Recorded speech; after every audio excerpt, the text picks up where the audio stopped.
Jangan sampai kebencianmu kepada satu kaum menjadikan engkau tidak berlaku adil. Kekuasaan bersumber dari Tuhan. Tidak ada yang diberi kekuasaan kecuali atas kehendak Tuhan. Dalam konteks perbedaan itu, pasti dalam perbedaan dituntut pengorbanan. Rasul Shallallahu Alaihi Wasallam dalam perjanjian Hudaybiyah demi mencapai perdamaian, beliau bersedia menghapus 7 kata dari rencana naskah perjanjian. 7 kata yang sangat penting. Bismillahirrahmanirrahim. Oleh kaum musyrik, hapus ini. Kami tidak kenal Ar-Rahman dan Rahim. Muhammad Rasulullah, kami tidak akui engkau Rasulullah. Rasul bersedia menghapus 7 kata itu. 7 kata yang serupa itulah yang pernah dihapus oleh pendiri bangsa ini dari naskah Piagam Jakarta.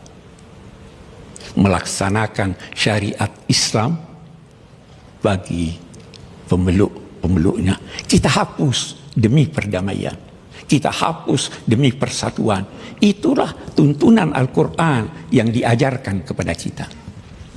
Bapak-bapak, ibu-ibu, dan saudara-saudara sekalian, kalau kita berkata perdamaian, perlu diingat bahwa kita ingin damai, tapi kita tidak ingin mengorbankan keadilan. Kita ingin damai, tetapi keadilan pun hendaknya kita tegakkan. Dan ketika menegakkan keadilan, Al-Quran berpesan, jangan sampai kebencianmu kepada satu kaum menjadikan engkau tidak berlaku adil. Bapak-bapak, ibu-ibu, saudara-saudara sekalian, banyak definisi keadilan. Menempatkan segala sesuatu pada tempatnya. Memberikan pemilik hak-haknya dengan cara yang terbaik dan tercepat. Dan ada lagi satu, ketika Plato berdiskusi dengan filosof-filosof pada masanya, ada yang memberi definisi keadilan. Katanya, keadilan adalah keberpihakan kepada yang kuat. Plato tidak setuju. Tapi sebahagian ulama Islam setuju.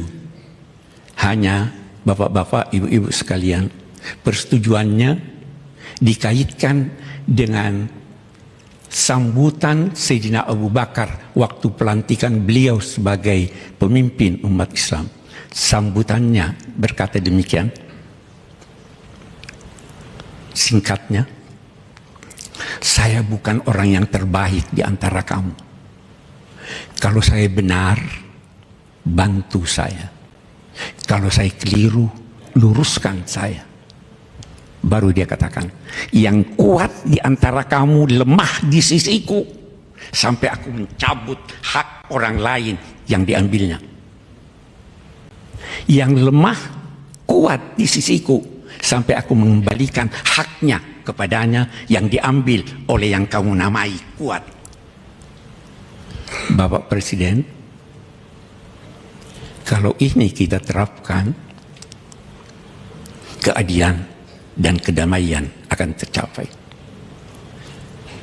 Niat Bapak untuk memberantas korupsi dapat dilakukan dengan adil melalui pemahaman Sayyidina Abu Bakar. Hadirin sekalian, saya tidak ingin berpanjang-panjang. Saya berterima kasih diberi kepercayaan untuk berbicara dan menyampaikan apa yang saya rasa perlu kita sadari bersama. Saya ingin berdoa. Yang pertama, buat Bapak Presiden. Pak, saya punya guru, Pak. Namanya Syekh Mutawalli Sya'rawi. Beliau pernah berdoa pada Presiden Mesir. Doanya dimulai dengan kalimat, kekuasaan bersumber dari Tuhan. Tidak ada yang diberi kekuasaan kecuali atas kehendak Tuhan. Baik penguasa itu jujur mengikuti tuntunan Tuhan maupun penguasa itu durhaka. Semua kekuasaan bersumber dari Tuhan. Baru beliau berkata, dan ini yang saya ingin doakan buat Bapak. Katanya,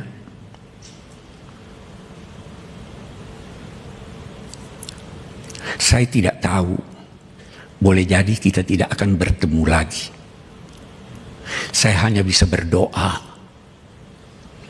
kalau yang mulia adalah takdir kami rakyat, dalam arti Tuhan mentakdirkan yang mulia untuk